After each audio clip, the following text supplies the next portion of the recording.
Hello everybody, it's Andrew Hutchings here, and this video is my opinion on performance-enhancing drugs and the Olympics. Should they be banned? Should they be allowed? It's just my opinion. I think they're all using them, so banning athletes for testing positive is kind of stupid because it's unfair, because they're all abusing them. Maybe you've actually got someone in there who isn't using any of them, but we all know they're all using drugs. I'm not saying they're all on Hulk amounts, but they're all using drugs. Personally, I have a pretty short and simple view, but it can't really be implemented in reality very well. I mean, perhaps it could, but I haven't put any time into thinking how that it could be. So I think that to a degree they should be allowed. What would be good is if they were allowed to have just enough that they could have enough recovery abilities that they can train every single day, or in other words, train as often as they want. Like, for example, if I do one set of bench press, I can do it almost every day, but if I do an actual chest workout for like 2 hours, I can't do another chest workout for 5, 6, 7 days. So what I'm saying is, if I or them or whoever could take performance-enhancing drugs to shorten the recovery time so that you're able to work out every single day versus having to take a day off in between, 2 days off in between, whatever it may be. And that would allow all athletes to reach a high level, and I don't know, it's just, I think that that's reasonable if they could take like steroids to the point where they can heal and train every single day. I also think that drugs that help them to be healthier while doing their fitness stuff should be allowed. I don't remember what the drug was, but I think Russian scientists developed a certain drug to help the heart or something to get less damage when athletes were exercising, because intense exercise is damaging to the body. And if there are medications that athletes could take that could reduce that damage, I think they should be allowed to. The issue with allowing the performance-enhancing drugs up to the point where they can recover to train every single day is that it's really hard to monitor and to know if they're taking that amount or if they're taking 10 times more. Now, of course, 10 times more, it would show up on the test pretty obviously, but that amount versus 2 times more.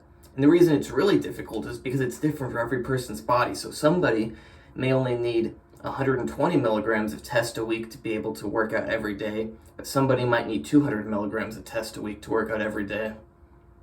It just depends. So it's a difficult thing. Clearly, we can't prevent everybody from using drugs, and I also don't think it's a good option to just allow all-out chemical warfare, because then you're going to have some athletes that just decide they don't care about living past 30, and they're going to blast their body full of drugs, win all the titles, get famous, and they don't care about living a long time, and that's unfair to the athletes that do care to live a long time and be healthy. So we can't have that either. So I don't know what the answer is, just wanted to give some thoughts on the matter, since recently that Shelby girl, Houlihan, I think it was, came up as testing positive for nandrolone. I don't blame her for taking it. They're all taking stuff. If I was going to compete in the Olympics, I would not want to compete without taking anything if I was at the top. Because if I were to compete without taking something and somebody beat me, I would be pissed, thinking, if I just took a little bit of stuff and I was 1% better or 5% better, I would have won. I would feel like it's unfair that somebody else won. But yeah, like I said, if everybody can take whatever they want, it's also unfair. So it's a really difficult thing to figure out. Maybe you have some good ideas. Leave them in the comments. Give the video a like. Hopefully not a dislike. But yeah, if you have any good ideas, it'd be interesting to hear about them. I honestly don't care that much about this. I'm not an Olympic athlete. Um, Probably if I hadn't got injured, I could be an Olympic weightlifter, but I was out of the gym for 4 years of the most important developmental time of my life, from the ages of 16 and a half to 20 and a half. I mean, I'm pretty much only as strong as I was when I was 16 and a half.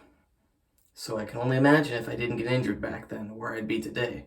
Now, of course, you don't just keep going linearly up, but I'm pretty certain that I'd be able to bench more than 315 by now, considering that when I was 16 and a half, so like, I think I was getting like 9 to 11 reps of 255.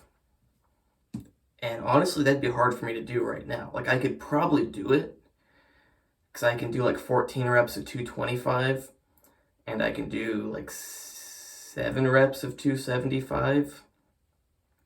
But all in all, I'm only about as strong as I was when I was 16 and a half. But that's another topic. Hope you like this video. You can hire me for training, advice, consultations, coaching, plans, whatever.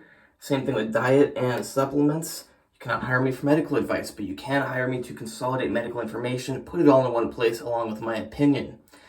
And you can also hire me to tutor you in chemistry, organic chemistry, chemical biology, biochemistry, immunology. I don't care, as long as it's not physical chemistry, physics, or calculus, for various reasons. I'm going to keep this video short and not get into the reasons. If you want to know the reasons, watch my last video.